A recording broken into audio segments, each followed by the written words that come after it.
The bean. Simple in premise, but revolutionary in design. These pods of goodness contain dietary fibers, B vitamins, and protein. They can help improve blood sugar levels, improve cholesterol levels, and are in general perfect for keeping the stomach alive and happy. But I'm not here to sell beans. I'm here to rank them. Welcome to the Bean Tier List.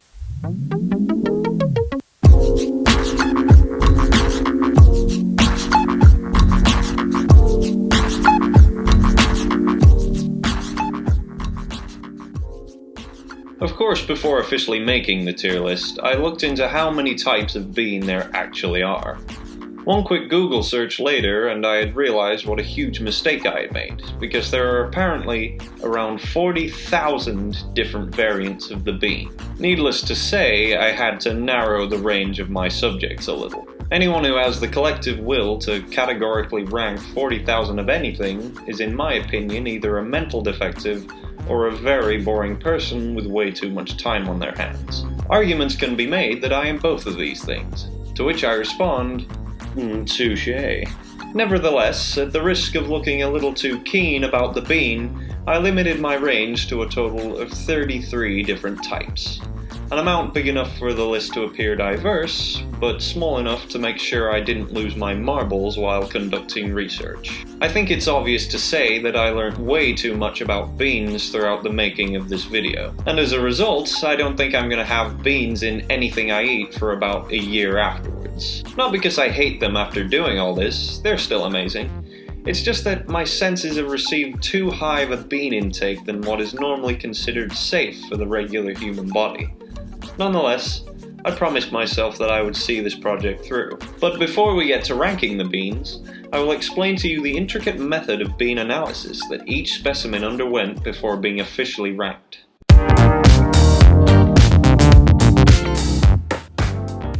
My first method for ranking was to take an individual uncooked bean from each class and consume them. I'm not looking forward to this. Hello everyone. These are the trials for the bean tier list. I am going to subsequently eat a series of beans and judge them on their raw, hard flavor. So, we shall see how this goes. First up is the pinto bean. Yeah, got a nice marble on it.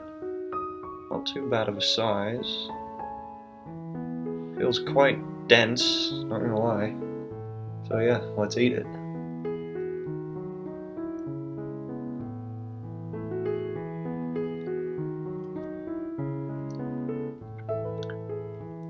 Oh.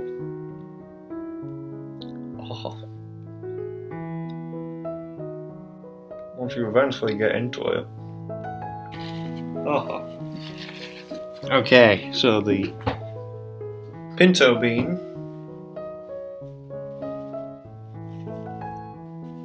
tasted delicious. Next we have the black bean. Huzzah. It's even tougher than the pinto bean. It's disgusting, quite frankly. Next we have the lentil. That tiny little speck. I can't bite into it because it's too small, so I have to let it dissolve on my tongue. We're gonna be here a while. Lentil is lentil. After about 4 beans in, I realized that this was a terrible idea for the following reasons. 1, this scale was unfair, because realistically I would only enjoy eating about 5 of the beans on this list in their natural state. 2, many of the beans on this list aren't meant to be eaten raw, and their true potential comes forth when they are cooked as a component of a delectable dish. And 3, there are 2 beans in particular that would be insanely difficult to obtain, and furthermore, taking a bite out of said beans would more than likely result in a restraining order. So, after considering this, I decided to rework my ranking system and came up with the following criteria: appearance, name, utility, and symbology, or ANUS for short. Oh dear, I really didn't think this one through. Oh well, too late to change it now. Appearance covers the overall look of the bean, so if I were to look at the designated bean and be allured by its seemingly inviting exterior, and it will score highly. In short, the more appetizing and impressive it looks, the better it will rank. Of course, looks aren't everything. You can see an incredibly attractive person, but find out their name is something like Tristesse or Olinder. The name is what sells the product. Therefore, it's important your title is enjoyable to both say and hear. Utility simply denotes how useful the bean is. Utility for beans normally falls within the department of cooking, but if the legume has uses outside of this field, it will only be commended as a result. And lastly, symbology refers to how iconic the bean is. You're not going to get very far in life if nobody has ever heard of you. So the more popular a bean is, the better it will rank. With those criteria set, and over 500 hours of extensive bean-related research performed, let's wait no further and rank these beans.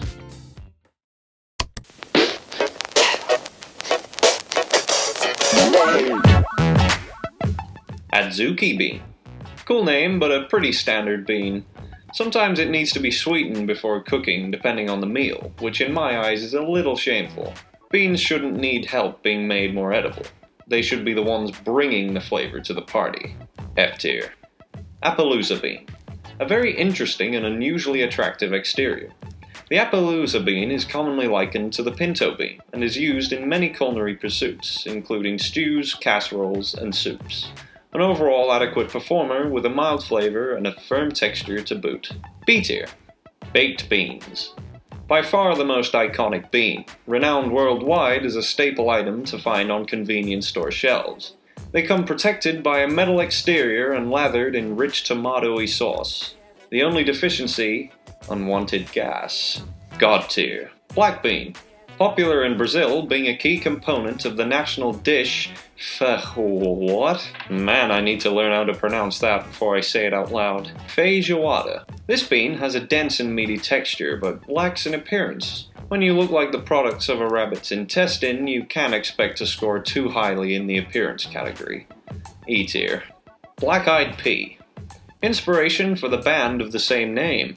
It is believed that eating these beans on New Year's Day will bring you good luck. However, they are let down by the fact they look like a plain white bean with a moldy core. C tier. Broad bean. One of the most prevalently used beans in the entire world, being cultivated and consumed from Algeria to Vietnam. This bright green, bulbous bean is a treat to eat, and nowhere near as fatty as it sounds. B tier. Butter bean. Distinctive for their generally large and beige-colored appearance, they are very commonly used in multiple dishes throughout the world, but don't eat them raw whatever you do. C tier. Cannellini bean. Just a plain white bean with a name that's kinda hard to pronounce. Sounds like the average Icelander. F tier. Chickpea. A great source of energy and protein, but they are also harder than the knockers of hell, as I experienced personally when eating one raw in the footage earlier. The chickpea. Okay, let's try chickpea. Jesus Christ, that's like a pebble.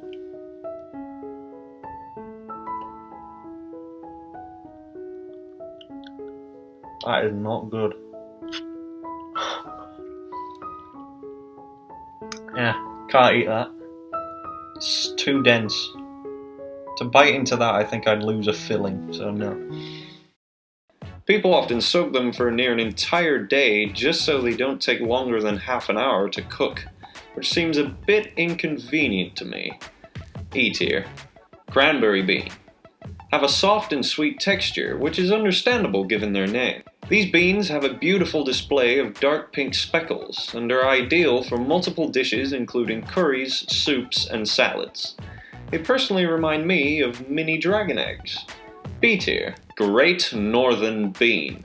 Judging on the name alone, this bean would be at the top of the list. It's proud of where it's from and not afraid to state that fact, which is something I quite admire in a bean. However, it's let down massively by the fact it's another plain white bean. Way to false advertise. D tier. Horse ground. Uninteresting in both appearance and name, this bean harbors some beneficial medicinal qualities that many people bypass thanks to its subpar flavor. It also sounds more like a unit of energy rather than a bean. C tier. Jelly bean. Sweet taste, satisfying texture, and they come in every color of the rainbow. What's not to like? S tier. Kidney bean. Many would think a bean named after an organ wouldn't look the most appealing, but the kidney bean opposes these values. With a brilliant shade of deep red, the bean makes a complementary component to such dishes as chili con carne. Like their pale relative the butter bean, however, they are toxic if not soaked properly. So like with a real kidney, don't eat these raw. B tier. Lentil. The smallest of all the beans featured on this list.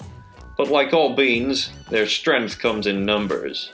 Used for runnier dishes such as curries, stews, and gravies, the lentil provides an earthy base flavor and a large variety of naturally appealing colors. B tier. Lupini bean. Big, brown, and traditionally pickled. Now enough about what I find in my toilet bowl every morning. The lupini bean is hindered massively by the fact it's only edible after being soaked in brine water for a copious amount of time. They are also devoid of starch, which makes them suck even more. I'm not impressed. Bad bean. Moth bean. Despite an unimpressive appearance and a name that yells anything but eat me, the moth bean is in fact drought resistant, making it one of the most versatile beans when it comes to growing conditions. Overall, a bog standard bean with its own little superpower. D tier. Mr. Bean. By far the funniest bean, and always dressed to impress. Immortal, immovable, and immeasurably sexy. This bean has displayed power levels exceeding that of any other, and some even believe this entity to be a god. Bean perfection. God tier. Mung bean. Sounds disgusting, and in all honesty, the appearance doesn't aid this fact. These beans are commonly used in pastes and sauces, as they are only bearable to consume once ground up or pureed into goo. Bad bean. Navy bean. Perhaps the best name for this variant of bean, with them being tightly uniform and dressed in white. Not much to look at, yes, but these beans are pivotal for the bean world, because navy beans are, in fact, the beans that go into a can of baked beans, which we already know is a pretty damn powerful bean. Although they seem underwhelming now, the potential they have to grow into something great is huge. A tier. Pea. A very satisfying spherical pod of green goodness. Whether they be mushy or served alongside a scampi, these bad boys are always a delight. A tier. Peanut. Commonly confused to be a nut, which is really unsurprising given their name. These beans have majestically evolved their exoskeleton into a protective barrier that prevents the innards from perishing, while still being designed for easy access. Plus, they are really good for you. Elephants love them for a reason. S tier. Pigeon pea. Another bean with no real outstanding properties. Perhaps besides its vibrant color and not so vibrant name, this bean is generally unremarkable. E tier. Pinto bean. Pretty iconic, being the most popular bean to eat in the United States and northern Mexico. The pinto bean also dons a pretty marble texture, making it even more appealing as a bean. S tier. Rice bean. As the name implies, you'd think this bean is used mainly in rice dishes, when in fact, the possibilities of this bean haven't really been explored. The bean is little known globally, so it's not exactly the most prevalent of beans. F tier. Runner bean. Fast in name and phallic in frame. This bean has become a commonality in garden plants, and has even been occasionally used as an ornamental plant by some of the more dedicated bean enthusiasts. B tier. Sean bean. Not as trim as Mr. Bean, but still a fine-looking bean. This bean is perhaps the most useless in the entire list though, just because of how susceptible he is to death. Dying more than 20 times through such methods as being stabbed, shot with arrows, barged off a cliff by an angry cow, being buried alive, falling from a great height, strung up on castle battlements, just plain hung, beheaded, and even pulled apart by horses. Nevertheless, his name is to die for. A tier. Soybean. Contains soy, an invaluable source of protein, and can be even used for producing oil. The soybean is useful, but very bland in appearance. C tier. Split pea. Only contains half of the glory of the amazing whole pea. but they are more useful in such dishes as soups. D tier. String bean. As long as it sounds, and iconic too. This variety of bean even has an edible pod, which makes it even better in my opinion. B tier. Tepary bean. With an orange radioactive look, one may assume this bean could possess some sort of superpower, which it does.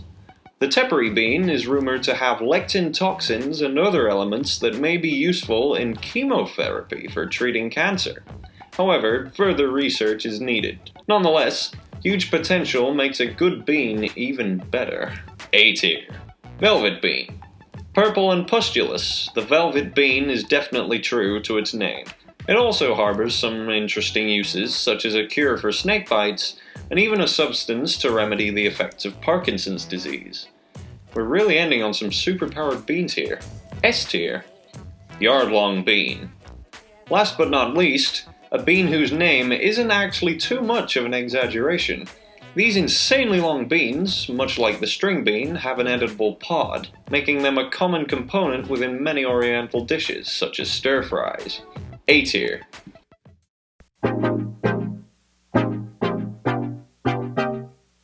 And there you have it, every bean ranked. Although some may disagree with my placements, in my eyes, my word is law, so don't contest me. Disclaimer, your opinions are just as valid as the next person's, but I don't care enough to get into an argument with anyone about the rankings of beans in a bean tier list. After all, this video was entirely made to entertain and have fun. Thanks for watching. Goodbye.